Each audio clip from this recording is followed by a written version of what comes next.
How you doing, guys? Welcome back to the channel.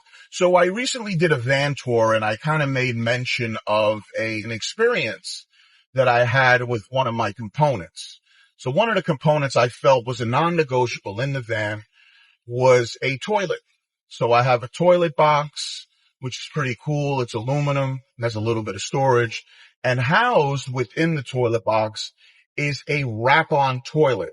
Now, there's many different types of toilets. There's a Trellino, there's a Laveo dry flush. So I went with the wrap-on toilet, which initially was not my first choice, and it was pushed on me by the builder because obviously they have a connection, and it was a little bit of shame on me because I didn't really drive the fact or be difficult and say, you know what? No. I want a Laveo dry flush. Now, if you don't know what the Laveo dry flush is, it kind of, whatever waste is produced, it kind of throws it into like a little tin, it compresses it into a tin foil packaging, if you would. Now, the wrap-on toilet, basically what it does, it's a plastic bag that gets sealed. The air gets sucked out of it. But the problem is that 2 weeks into I'm talking like a different language. This is how I'm set up getting about this toilet. So 2 weeks into me owning the van, I said, you know what? Let me use my toilet. So the first time I used it, it sealed up very nicely. It was an easy tear away experience. I threw it out and that was the end of it.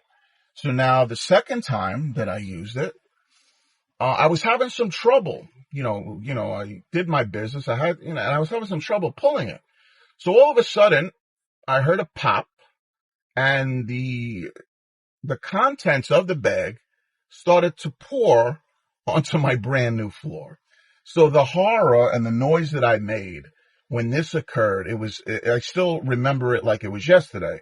So as I started to now research, and obviously I cleaned up, it's not still in the van.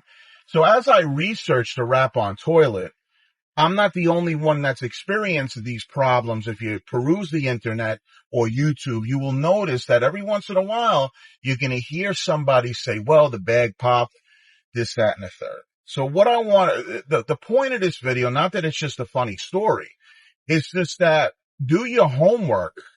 And if you're really staunch on a certain product that you think is going to be better, do not be, persuaded by your builder. Now understand that the toilet box was $400 and the wrap-on toilet is $1,500.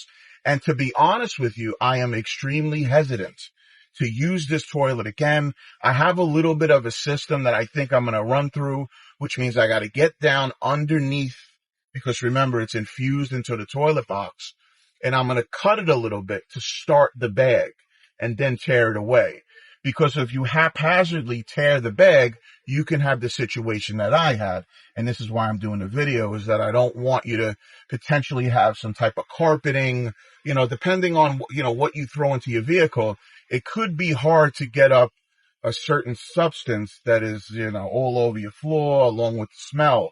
So just a recommendation, if it's a non-negotiable for you to have a toilet, just, they have ones that are incinerators now. They have, and to be honest with you, I know, I'm a guy sometimes that likes to be fancy, sometimes at my own dismay, just a plastic bag and a little bit of powder.